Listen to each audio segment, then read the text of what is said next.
Bom dia a todos, graça e paz do Senhor. Abra sua Bíblia comigo em Lucas capítulo 10.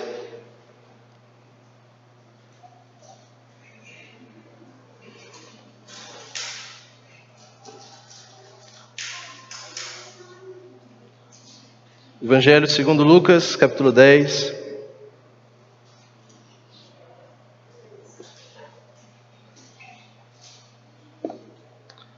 A parábola do bom samaritano, verso 25 ao 37 será a nossa leitura.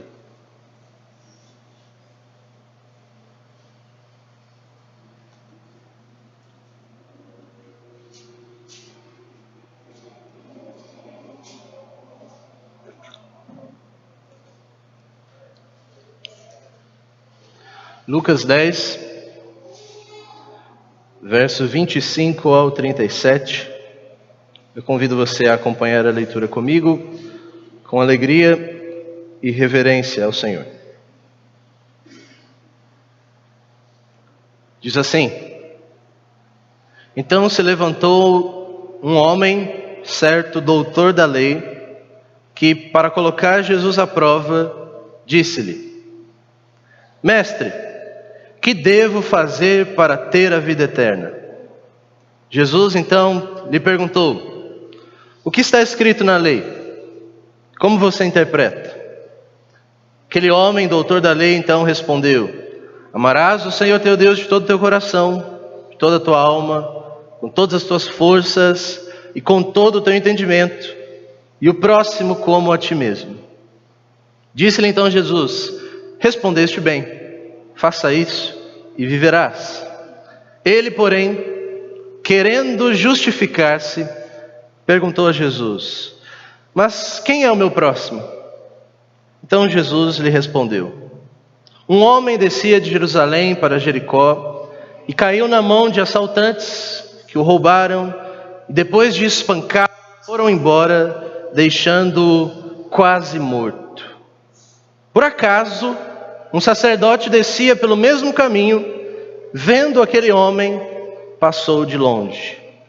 De igual modo, também um levita chegou àquele lugar e, quando viu aquele homem, passou de longe. Mas um samaritano, que ia de viagem, aproximou-se, vendo aquele homem, encheu-se de profunda compaixão. Chegando perto dele, enfaixou suas feridas, aplicou-lhe azeite e vinho, e pondo-o sobre sua montaria, levou-o para uma hospedaria e cuidou dele. No dia seguinte, pegou 2 denários, entregou-os nas mãos do hospedeiro e disse: Cuida dele, quando voltar, te pagarei tudo que tiveres gastado a mais. Qual desses 3 te parece ter sido o próximo do que caiu na mão dos assaltantes? Então aquele doutor da lei respondeu: Aquele que usou de misericórdia para com ele. Então Jesus disse: Vá e faça o mesmo. Vamos orar. Senhor, bendita é a sua glória e a sua grande e preciosa sabedoria. Nós nos prostramos, Senhor, diante da sua magnífica glória que o Senhor apresenta diante de nós na sua palavra. Nós somos nada diante do Senhor, e o Senhor vem até nós com a sua escritura, com a sua revelação, para que nós possamos te conhecer.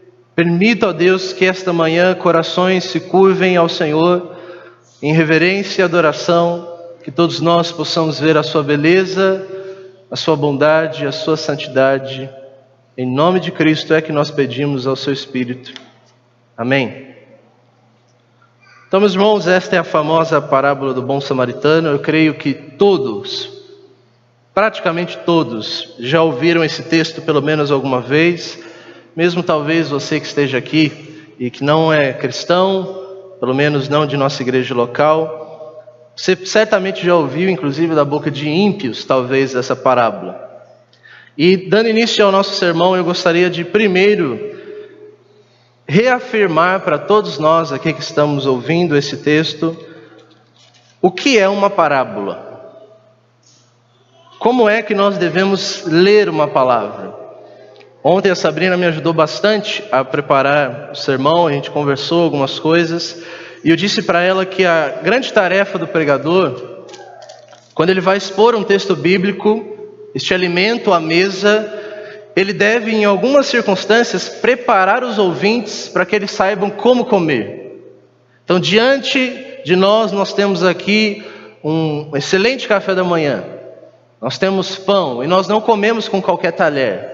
Da mesma forma, quando nós ouvimos uma parábola, nós temos que entender o que é uma parábola e o que é que o nosso Senhor Jesus Cristo quer ensinar através de uma parábola. Nos nossos dias, infelizmente, especialmente no Evangelho de Lucas, onde é concentrado a grande maioria das parábolas, inclusive parábolas que não existem nos outros evangelhos, só em Lucas, muitos pastores, igrejas, crentes, distorcem o sentido das parábolas, como se na parábola de Jesus a gente pudesse colocar qualquer coisa que a gente acha que quer dizer essa parábola. Por exemplo, o grande teólogo admirável Agostinho de Hipona, santo do século III e IV, expondo essa parábola na sua igreja lá na Itália, ele vinha dizendo quais eram os significados dessa parábola. Então, quando este homem, o samaritano, ele pega aquele homem moribundo, semi-morto e coloca azeite e vinho, Agostinho vai dizer que o azeite simboliza o Espírito, a unção de Deus, e o vinho significa alegria. É como se então aquele samaritano estivesse dando para ele de novo unção e alegria. Mas eu não li isso no texto. Eu acho que ninguém de nós leu, porque é uma parábola. Nós não podemos trazer alegorias para as parábolas. As parábolas não têm significados secretos. Então, o que é a parábola? Para que é que o nosso Senhor Jesus Cristo é conhecido por pregar em parábolas? Volte comigo para Lucas, capítulo 8, e nós vamos entender isso. Lucas, capítulo 8, veja comigo o verso 9 e verso 10. Esta é a parábola do semeador. Jesus conta a parábola, verso 4 até o verso 8, e no verso 9 nós temos o seguinte texto. Então os seus discípulos perguntaram-lhe qual era o significado dessa parábola. Olha o que Jesus respondeu no verso 10. A vós é dado conhecer os mistérios do reino de Deus, mas aos outros tudo se fala por meio de parábolas, para que, vendo, não vejam, ouvindo, não entendam. Para que é que o nosso Senhor Jesus Cristo fala e prega em parábolas? Não é para trazer significados ocultos, mas é para ocultar a verdade do coração dos ímpios. Cristo fala por meio de parábolas para que os ímpios, ouvindo o ensinamento, percebam, mas não percebam, ouçam, mas não entendam. E o significado, ele é dado pelo Espírito no coração daqueles que entendem a palavra de Deus. Para que é que o nosso Senhor Jesus Cristo, então, respondendo este doutor da lei, no capítulo 10, conta essa parábola, essa história deste homem que é assaltado no meio do caminho de Jerusalém para Jericó, e depois um samaritano aparece para ele. Irmãos, nós temos que entender o seguinte: quando Jesus conta uma parábola, a expectativa do nosso Senhor não é que as pessoas, ao final da parábola, fiquem admiradas com o ensino. Quando Jesus conta uma parábola, a expectativa que se tem ao final da parábola é que as pessoas que não são discípulos de Jesus fiquem frustradas com a parábola, fiquem raivosas com a parábola. Jesus conta a parábola para justamente alcançar esse propósito: ocultar do coração dessas pessoas a fé. Isso é radical, escandaloso, e deveria ser. Então, quando nós lemos a parábola do bom samaritano, que tantas vezes nós já ouvimos, se nós ouvimos bem essa parábola, se ela foi bem explicada, ao final dela nós temos que ficar chocados. Nós não temos que ficar com o seguinte sentimento: nossa, que ensino bonito do nosso Senhor Jesus Cristo, que ensino moral, como eu aprendi agora. Não, O intuito da parábola é te escandalizar, é te chocar, é tirar você do seu conforto e você não entender como é que o Senhor Jesus Cristo pode ensinar algo como isso. Senão, vejamos, nós vamos ter 3 pontos essa manhã. Primeiro, eu pretendo explicar a parábola. O que é o sentido desta parábola? Segundo, por que é que Jesus conta essa parábola para aquele doutor da lei? Qual é a relação dessas duas coisas? E por último, por que é que Lucas escreve essa parábola, que só ele escreve, e por que é que ele escreve essa parábola neste contexto onde ele a escreve? Esses são os nossos 3 pontos. Explicação da parábola, relação da parábola com este doutor da lei e a relação da parábola com Lucas. Vejamos, a parábola diz o seguinte, a partir do verso de número 30, acompanhem comigo. E Jesus lhe respondeu: um homem descia de Jerusalém para Jericó, caiu na mão de assaltantes que o roubaram e depois de espancá-lo muito foram embora, deixando-o quase morto. Por acaso, um sacerdote descia pelo mesmo caminho e vendo-o passou longe. De igual modo, também um levita chegou àquele lugar e quando viu, passou longe.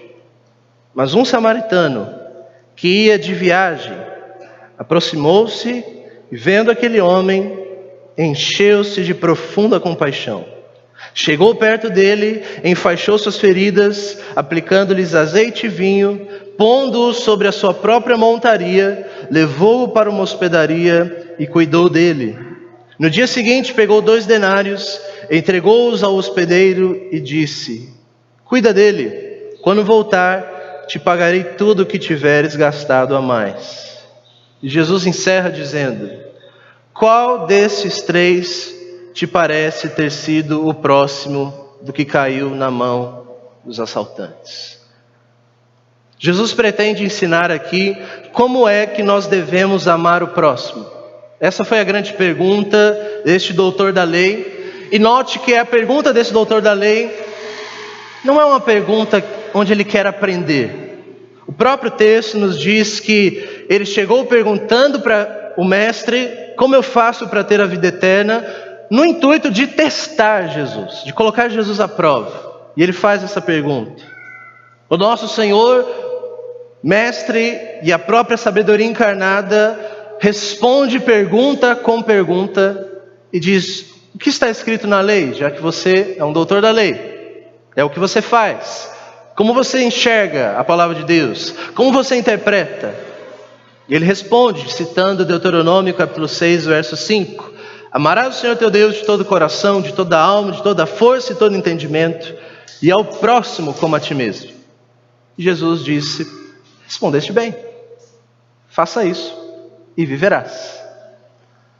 Mas o verso 29, que é a grande sacada do nosso texto, aquele doutor da lei, querendo justificar-se, perguntou a Jesus: eu devo amar a Deus de todo o meu coração, alma, força e entendimento, e ao próximo como a mim mesmo, mas Senhor, quem é este meu próximo? Quem é este meu próximo a quem eu devo amar como a mim mesmo? E Jesus então conta essa parábola. E ao final ele traz um ensinamento moral. Qual desses 3, doutor da lei, você acha que foi próximo daquele homem que foi assaltado? E o doutor da lei, quase que rangendo os dentes, nós não temos essa imagem no texto, ele responde: é aquele que teve misericórdia para com ele. E Jesus encerra dizendo: vá e faça o mesmo. Assunto encerrado, próximo. Como é que nós temos que entender essa parábola? Ou melhor, como é que os primeiros ouvintes dessa parábola entenderam essa parábola? Essa parábola está carregada de a cultura da época. Quando nós ouvimos a parábola, nós não estamos acostumados com a cultura da época de Jesus, e a chance de nós entendermos mal a parábola é grande. Como se nosso Senhor Jesus Cristo estivesse ensinando apenas sobre o amor que nós temos que dar ao próximo, e não é isso que Jesus está ensinando. Jesus não está ensinando como nós cristãos basicamente devemos ser amorosos. Não é esse o primeiro intuito de Jesus. O primeiro intuito de Jesus, como eu disse, é escandalizar aquele doutor da lei. Ele quer mexer com os nervos daquele homem, porque lembra, ele chegou diante de Jesus, querendo colocá-lo à prova e querendo justificar-se. E meus irmãos, o nosso Senhor Jesus é um cordeiro, mas ele é o leão da tribo de Judá. As pessoas passam a vida ofendendo a Deus e Deus também ofende as pessoas. Quais são os personagens da nossa parábola? Primeiro, um certo homem. Ele não tem nome, ele não tem etnia, nós subentendemos que ele é um judeu comum. E ele está passando nessa estrada de Jerusalém para Jericó, que hoje é uma estrada de cerca de 28 quilômetros, um declive de 1000 metros, muito hábil, fácil para assaltantes ficarem escondidos e aproveitarem o ensejo para roubarem as pessoas. Esse certo homem, um judeu, estava indo nesse caminho, assaltantes roubam, e o texto ainda diz que os assaltantes o espancam, deixando quase morto, semi-morto, definhando naquele chão. Provavelmente, se passasse diversas horas, aquele homem não teria mais vida. O texto nos diz então, no verso 31, preste atenção, que por acaso, por ocasionalidade, foi uma ocasião, de repente, por acaso, um sacerdote descia pelo mesmo caminho, vendo-o, passou longe. E a pergunta é, como é que os ouvintes ouviram essa primeira parte da parábola? Nós, quando nós ouvimos, nós temos o seguinte entendimento: puxa vida, um sacerdote, alguém que deveria dar o respeito e o exemplo da fé judaica, de amor, de compaixão, de obediência a Deus, um sacerdote, o pastor da época, um pastor respeitado, está passando por aquele caminho, por este homem, e o texto diz que ele passa para o outro lado da calçada. Ele deixa aquele homem lá definhando, morrendo. A primeira reação que nós hoje no século 21 temos é: como ele pôde fazer isso? Mas irmãos, não foi essa a reação que os ouvintes de Jesus tiveram. A reação que os ouvintes de Jesus tiveram não foi uma reação.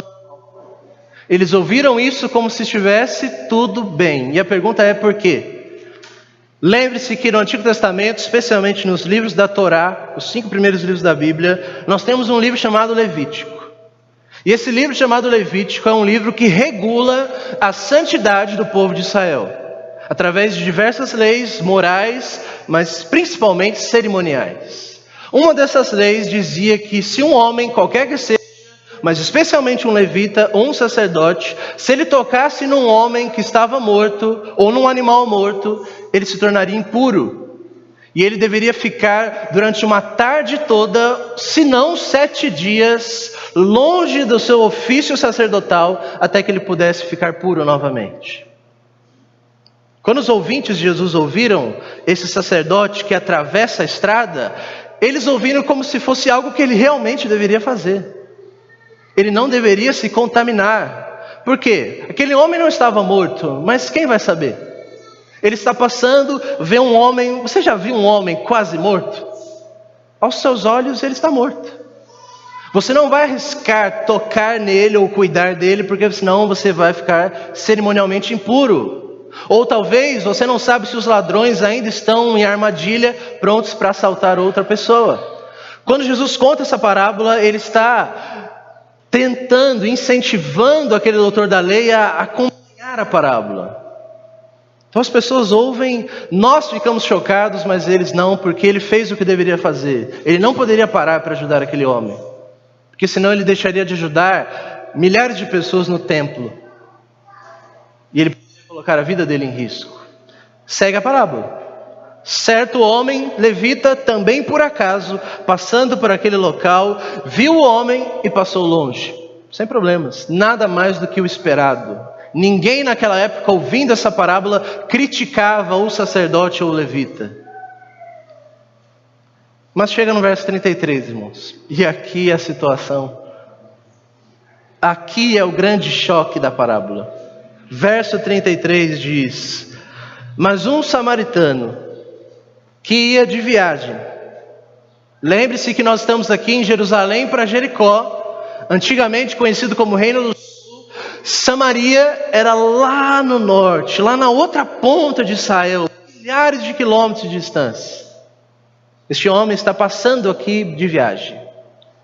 O texto diz que ele vê aquele homem e ele se enche de profunda compaixão, chega perto dele, enfaixa as suas feridas, aplica azeite e vinho, que são os produtos medicinais da época. Não tem nada espiritual aqui, unção, alegria, não. Aplica azeite e vinho, cuida das feridas, como se não bastasse isso, pega aquele homem, coloca em cima do seu cavalo, que significa que ele teria que andar a pé, levando aquele homem em cima do cavalo. O texto diz que ele vai numa hospedaria, provavelmente ele foi para Jericó, não para Jerusalém, porque em Jerusalém os samaritanos não poderiam adentrar. Então ele andou cerca de pelo menos 20 quilômetros para levar aquele homem para essa hospedaria. Chegando na hospedaria, o texto diz, cuida daquele homem, ele deve seguir viagem. O verso 35 diz que ele pega 2 denários, dá para o hospedeiro e diz, cuida dele, quando voltar, eu te pagarei tudo que você tiver gastado a mais. 2 denários naquela época seria cerca de 1 mês e meio pago na hospedaria. Então ele não cuidou de um homem apenas naquele dia e disse, eu preciso viajar, por favor cuida desse homem, eu preciso continuar minha viagem. Ele pagou para aquele homem ficar 1 mês e meio naquela hospedaria, naquele hospital, pagou o convênio mensal daquele homem para que ele fosse cuidado. E disse, quando eu voltar, não se preocupe se você tiver gastado a mais, eu vou reembolsar você tudo que você tiver gasto a mais. Por que esse texto é chocante? Por causa do samaritano. Quem são os samaritanos? Nós já temos visto isso na escola da Bíblia, inclusive hoje isso foi mencionado. Samaria era a capital do antigo reino do norte. Então lembre-se de Salomão. Salomão, após a morte de Davi, ele assume o trono de Israel.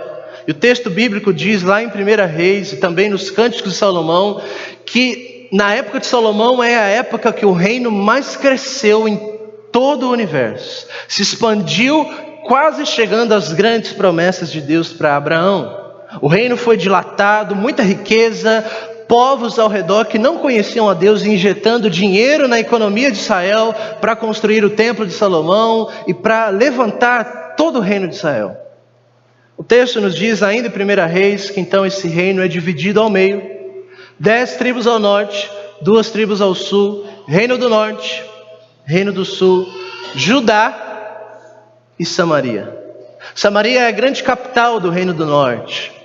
O reino do norte é conhecido especialmente pelo rei Acabe. E o rei Acabe é um rei que não seguiu os caminhos do Senhor. É um rei, segundo diz o livro dos reis, que não andou conforme Davi, seu antepassado, mas fez tudo aquilo que o Senhor não aprovava. Ele trouxe o culto a diversos deuses, Baal, casou-se com aquela famosa mulher, que nós conhecemos bem, trouxe todo o culto de Baal, toda a idolatria, o culto a Deus, Jeová ou Javé, era apenas mais um culto dentro do reino do norte de Samaria. O que acontece é que Deus perde a paciência com o povo de Israel e no ano de 722 a.C., 300 anos depois de Davi e Salomão, o reino do norte é destruído completamente.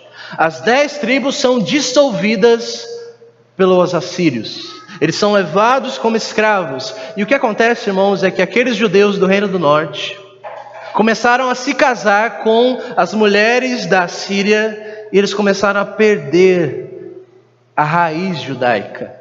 Eles já não eram mais judeus raiz, já não eram mais judeus originais, eles eram judeus piratas, eles eram judeus misturados, já não eram mais considerados judeus puros. É por isso que nós temos no Novo Testamento aquela rixa entre os judeus e os samaritanos. Um episódio muito conhecido é aquele onde Jesus Em João capítulo 4, vai até um tanque em Samaria, e lá naquele tanque ele encontra aquela mulher prostituta. Ele foi no horário do almoço, que era o horário que as pessoas não estavam no tanque, porque era o horário que a prostituta poderia estar para pegar água naquele tanque. Jesus conversa com aquela mulher. O judeu já não poderia conversar com mulher que não fosse sua. Além disso, Jesus conversa com uma mulher samaritana. Este é o grande choque de João capítulo 4. Quando os discípulos chegam com o marmitex de Jesus e olham aquela cena, eles ficam pasmos. Como é que o Senhor está conversando com uma mulher e com uma mulher samaritana, e não apenas isso, uma mulher samaritana prostituta? Esse é o grande choque de João capítulo 4. Aqui é o mesmo choque que o Senhor quer nos mostrar. Qual era o ensino moral, irmãos, que este doutor da lei esperava? Você sabe que os judeus são muito conhecidos por ensinar provérbios, histórias. Tudo que um judeu, um rabino hoje, se você entrar no YouTube, você vai ver que os rabinos ensinam através de histórias, de contos. Qual era então a história final que esse doutor da lei esperava? Note que Jesus está contando uma história decrescente. Ele pega o principal homem, a principal classe do reino de Israel, o sacerdote. Depois ele desce para o levita. Depois do levita, quem deveria vir na história? Um homem judeu comum. Um judeu leigo. E seria uma história perfeita. Um judeu que ama um judeu. Um judeu que ajuda outro judeu. Esse é um ensino moral que até os dias de hoje os judeus ensinam. Um judeu que ama o seu compatriota, o seu irmão na fé e no sangue. Essa é a história perfeita. Você deve amar o próximo dessa forma. Mas não é isso que Jesus quer ensinar. Por que é que Jesus usa um samaritano? O que seria esperado? Um judeu comum. O que já seria ruim? Um judeu comum que ajuda um samaritano que está quase morto. Isso já seria horrível. Você não deve ajudar o samaritano. É isso que o judeu esperava. Judeus não se dão com os samaritanos. Judeus não devem amar os samaritanos. Judeus não devem andar juntos com os samaritanos. Judeus não devem conversar com os samaritanos. Os samaritanos nem entram em Jerusalém, senão eles vão contaminar a cidade santa. Mas Jesus piora a situação.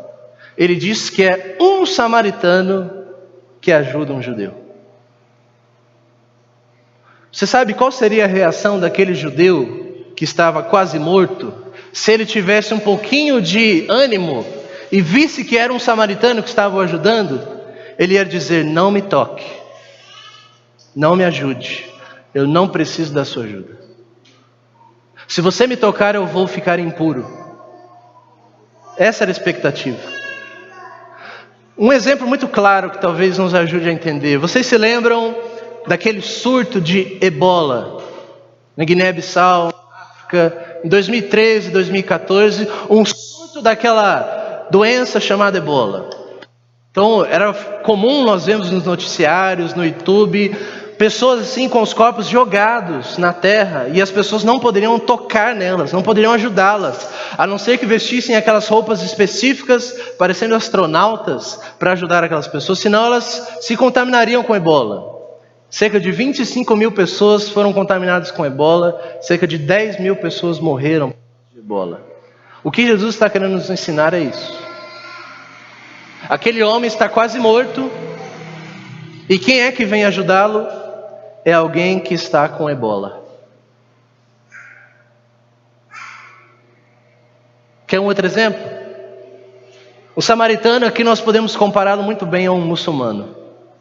O muçulmano é um meio-irmão dos judeus, é um árabe, mas que é totalmente oposto do judeu, que odeia os judeus.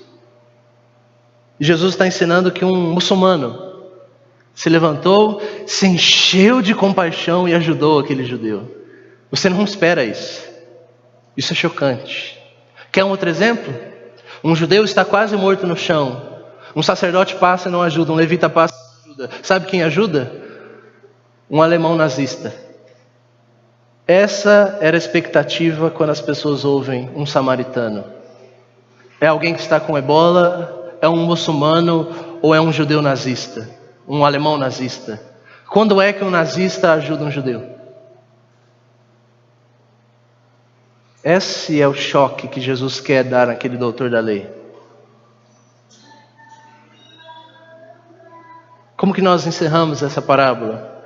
Jesus, como lhe é característico, verso 36, ele joga a bomba para aquele homem, como se não bastasse a parábola.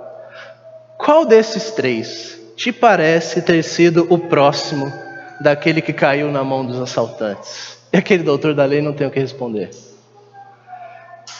Foi aquele que usou de misericórdia para com ele. Então Jesus disse: vai e faça o mesmo. Vai e seja como um samaritano. Vai e ajude o seu próximo, aquele que você menos esperava, que precisava de ajuda e que ajudaria. Meus irmãos, como nós podemos trazer isso para nós nos nossos dias? Como é a relação dessa parábola com a pergunta desse intérprete da lei? A pergunta é a seguinte: o homem, doutor da lei, intérprete da lei, experimentado no Antigo Testamento, especialmente na Torá, ele pergunta para Jesus: o que eu faço para ter vida eterna? Jesus lhe pergunta: o que é que você...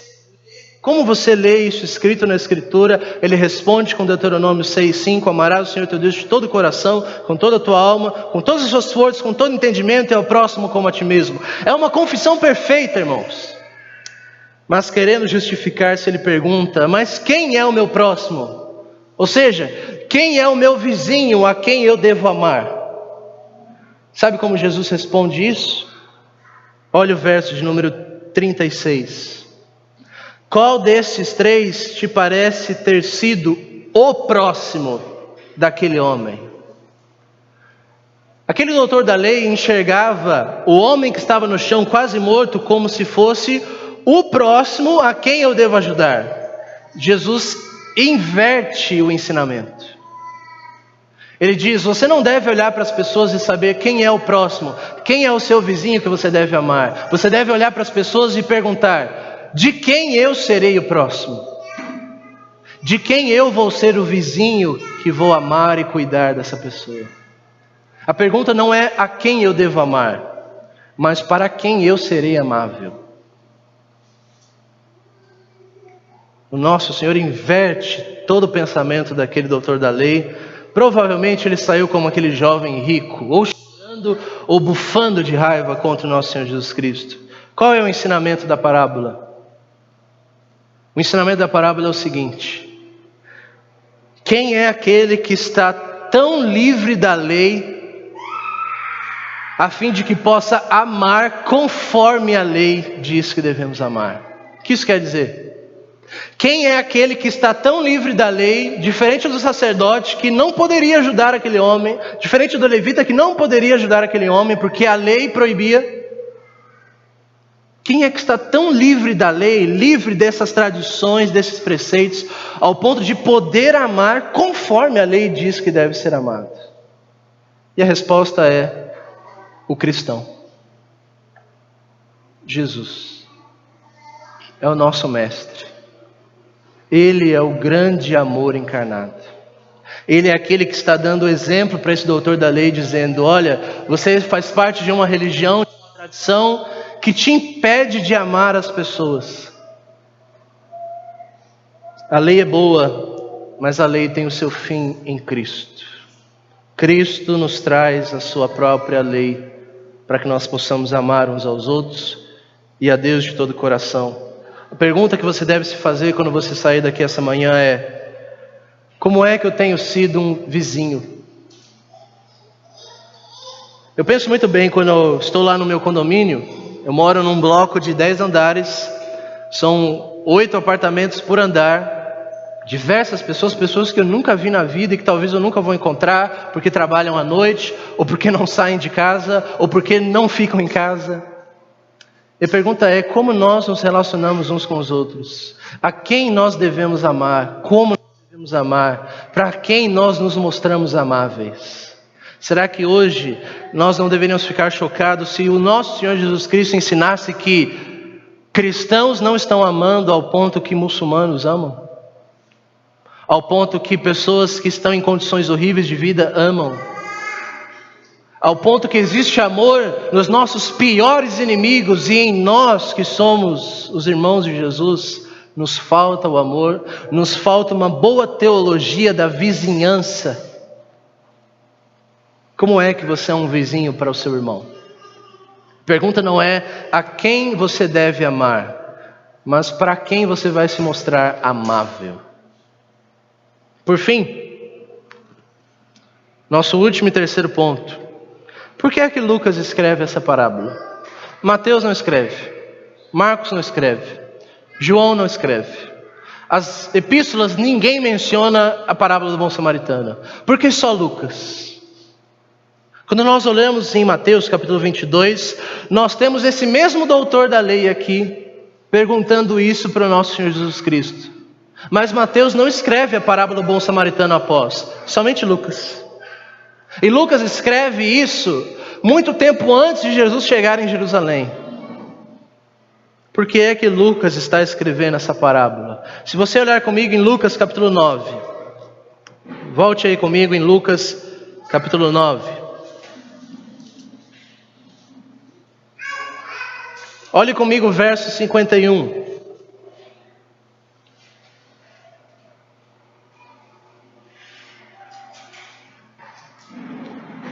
Diz assim: quando se completavam os dias para que fosse elevado ao céu, Jesus manifestou o firme propósito de ir para Jerusalém e enviou mensageiros à sua frente.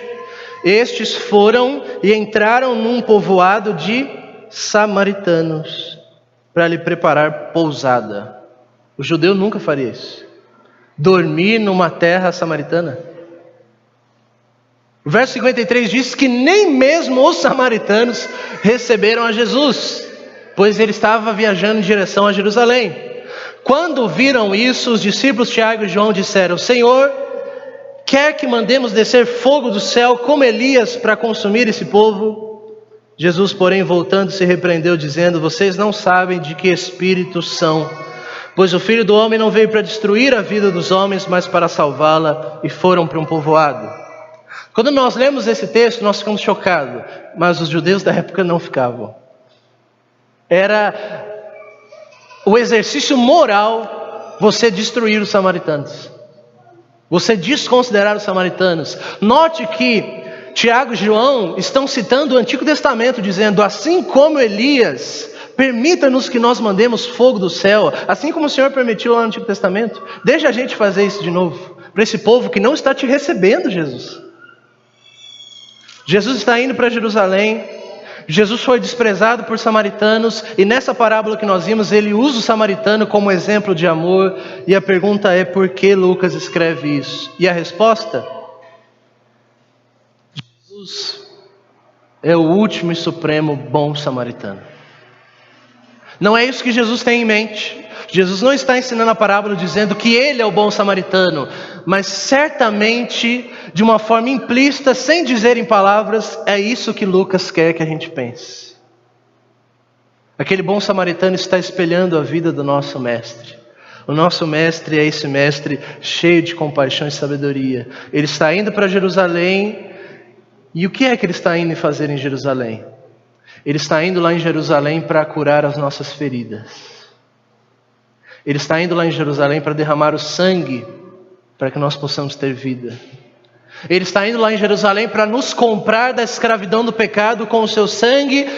E é exatamente isso que aquele samaritano faz quando ele dá 2 moedas de denário para aquele hospedeiro.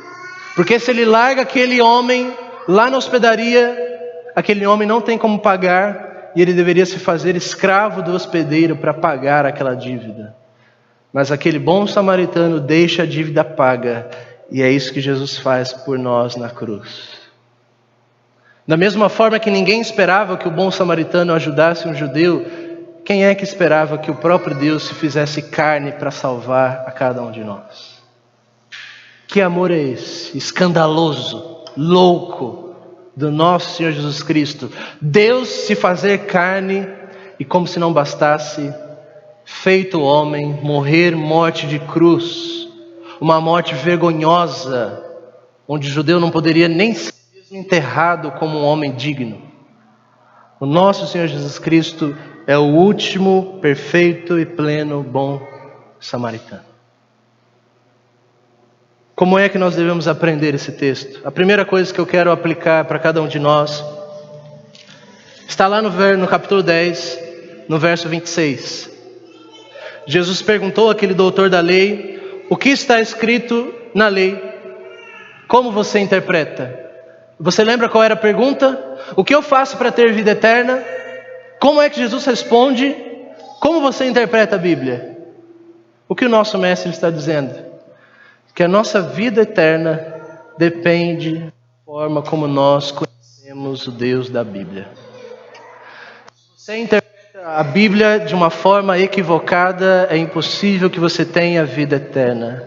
Se o Jesus que você confessa não é o Jesus da Bíblia, dos Evangelhos, dos Apóstolos, é impossível que esse Jesus te dê vida eterna.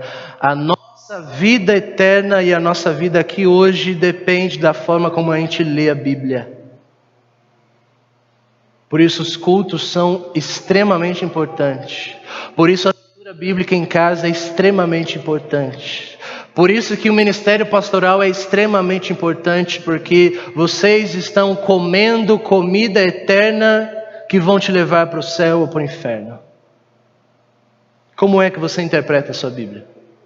Segundo, a utilidade da lei, dos 10 mandamentos para a vida cristã. É certo que a lei tem o seu fim em Cristo, mas assim como diz a nossa confissão de fé no capítulo 19, que nós vamos ler logo mais, a lei de Deus é útil para o cristão saber como caminhar em santificação. A lei é um bom padrão dado por Deus para mostrar qual é o caráter de Deus, e nós podemos nos espelhar na lei, assim como nosso Senhor Jesus Cristo ensina esse doutor da lei. Como é que você interpreta? Ele cita Deuteronômio 6,5, Jesus diz: respondeste bem, faça isso e viverás. Amarás o Senhor teu Deus de todo o coração, alma, força, entendimento, e ao próximo como a ti mesmo. Isso é Deuteronômio 6, isso é Levítico 19. Nós aprendemos como viver para Deus através da lei e através da palavra de Deus de uma forma geral. Terceiro, o verso 27, meu irmão e minha irmã, está dizendo para cada um de nós qual é o fim principal do homem. Para que você e eu fomos criados? Nós somos criados para amar o Senhor nosso Deus de todo o coração, de toda a alma, de toda a força, de todo entendimento, e ao próximo como a nós mesmos. Não é possível nós separarmos essas coisas. Não existe alguém que ama a Deus com todas as forças, mas não ama com entendimento, ou que ama a Deus com entendimento, mas não ama com coração. O que Jesus basicamente quer dizer aqui é que nós temos que amar a Deus com tudo que nós somos. E a pergunta é: você faz isso? Você hoje, essa manhã, de fato pode dizer a Deus que você o ama?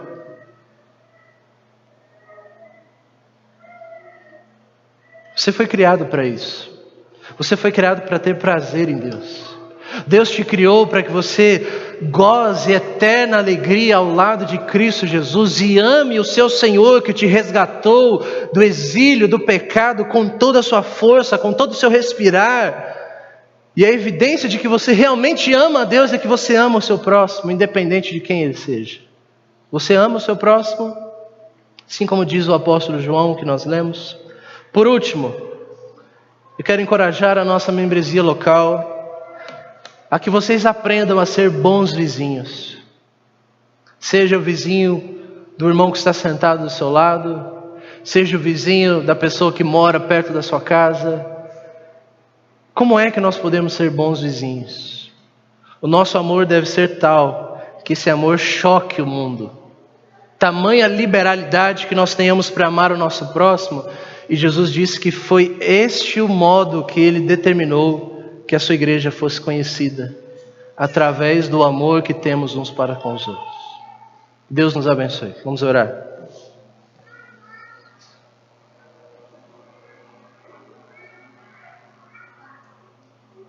Senhor, nós te bendizemos pela sua palavra, reconhecemos a sua sabedoria,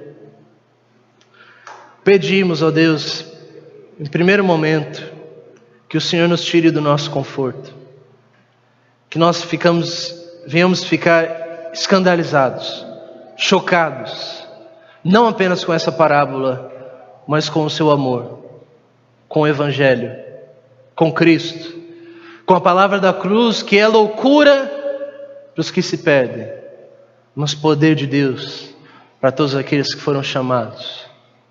O Evangelho é o poder de Deus para todo aquele que nele crê, tanto para o judeu quanto para o grego, para todos aqueles que confessam Cristo. O seu amor veio até nós essa manhã pela sua palavra. O Evangelho está convidando pessoas a se arrependerem e crerem. Nós cremos nisso, Senhor. Pedimos que nos dê a capacidade de nos arrepender e crer. Que possamos enxergar nessa parábola o seu verdadeiro amor. O Senhor é o bom, último, supremo e verdadeiro bom samaritano. Nós não esperávamos. Como pode o Senhor nos amar dessa forma? Como pode, ó Deus, dispensar tanta graça para pecadores como nós, mortos em nossos delitos e pecados? O Senhor nos tomou nos ombros, pagou a nossa dívida, cuidou de nós, nos fez novas criaturas. Que possamos agora amar o nosso próximo, Deus. Nos dê a graça para isso, nós imploramos. Em nome de Jesus Cristo, nosso Senhor, pelo poder do Espírito Santo, para a glória de Deus Pai, oramos. Amém.